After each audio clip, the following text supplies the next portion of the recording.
What I'm talking about is not so much as the console here, but the input lists that you may or may not be using or that you may or may not have seen before.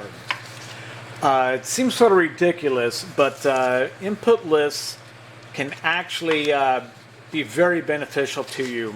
Of course, depending upon the show that you're doing. Anyway, it doesn't take too much time to set up, so this is what it's about.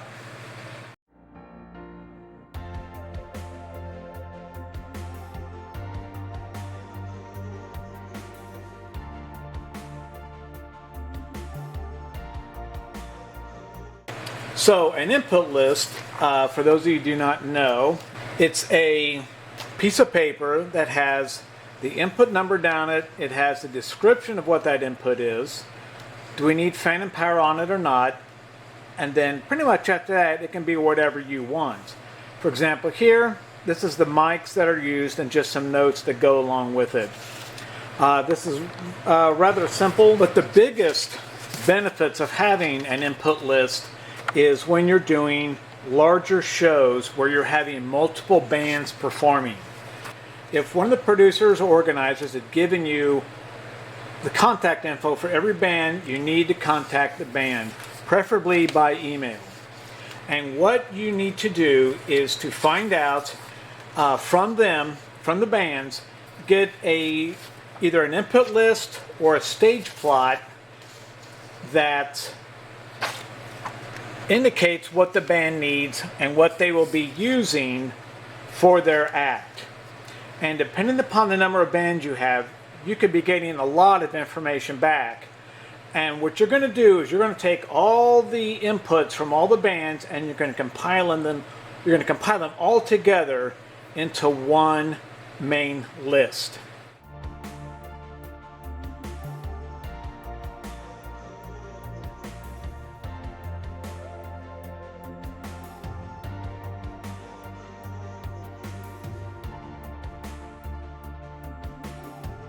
So when you get all the input lists from the bands and you put them all together, what this means is that let's say that all the bands have one guitarist. So what that means is that on your input list, you would just have one input for the guitar. This would cover every guitarist in the band. And if you receive through all your input lists, and you say that the most guitarists you would have would be 2 for the entire event, then you would just have 2 input lists for guitars. Same thing with vocalists.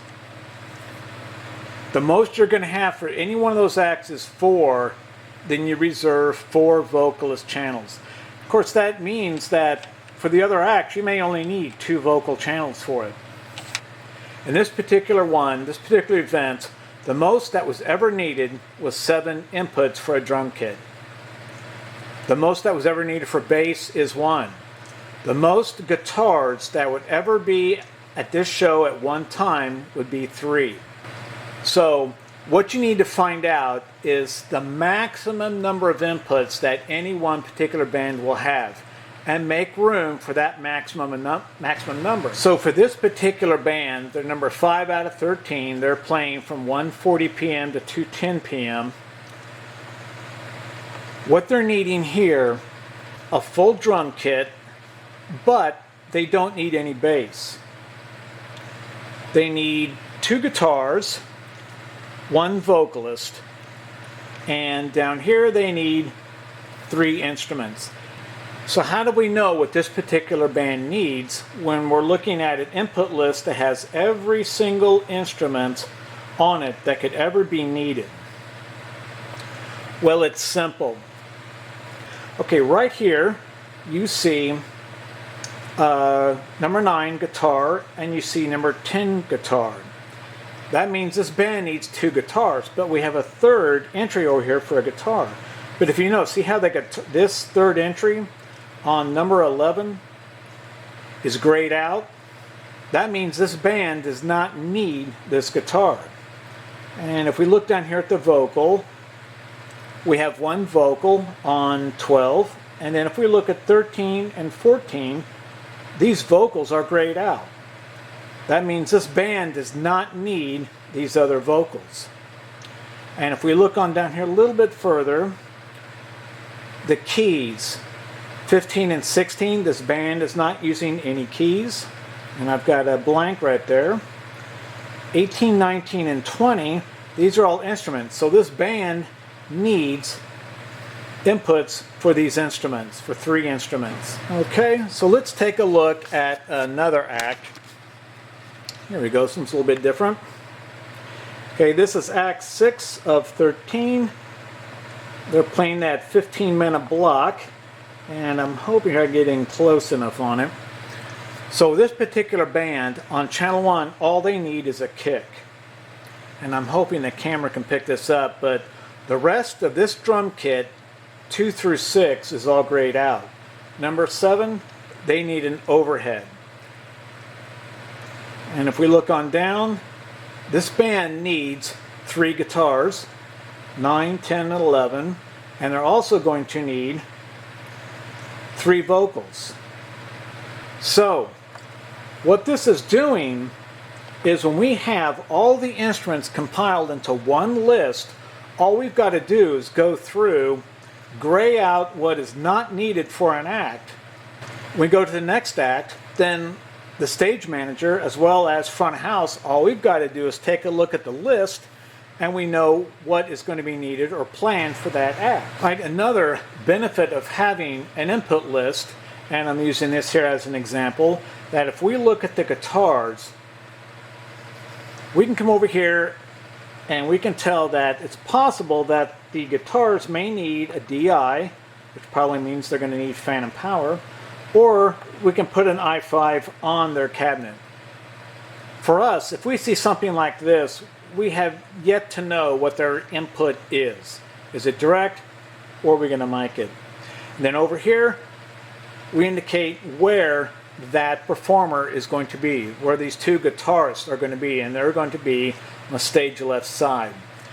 Now, how do we get this information? We get this information from the bands. When we request their input list, we're also requesting a stage plot. The stage plot and input list are extremely important to have.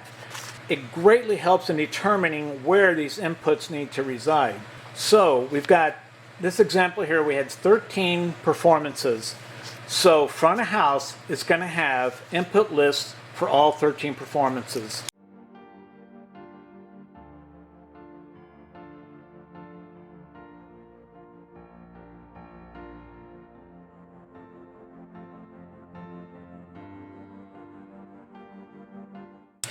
As well, the stage manager is going to have the exact same list. Because especially with these larger shows, we don't want to be guessing where inputs are or trying to guess or remember who had what channels. All right, setting up an input list, if it's something that you're interested in doing, I highly recommend just setting up a template. This video is catered more toward the sound providers than it is the bands. However, if you're a band, if you do not have an input list or a stage plot for your band, you need to make one.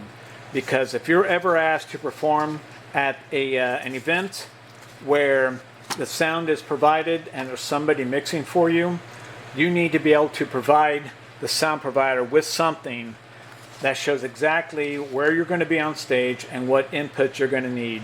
This is how we received all of these. We reached out to all the bands, contacted them.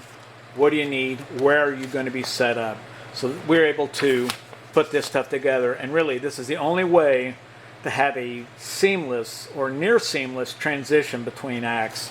The stage manager, when they realize that they need something else, and maybe the band has brought somebody in at the last moment and they didn't have time to tell us, which is fine, but it's a stage manager that is going to determine what input's going to be used, because he sees what the band needs and then he'll determine what side of the stage that additional band member needs to be on. And then when he's going to look down the list, find potentially a channel that's not going to be used, for their band, and he'll use that channel. But what they'll do is the stage manager will contact front house and say, hey, I have an add-in, let's say it's another guitarist, they're going to be in 15. Then it's up to front of house, they have to make the changes to front of house to make sure they bring that guitar in.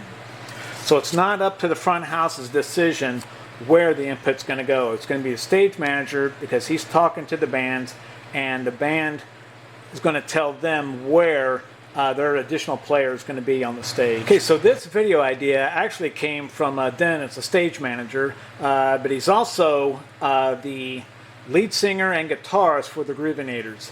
He came up with this great idea of putting together a video covering the input list. It's something that is often overlooked, but is extremely important to a successful event. Thank you, Dennis.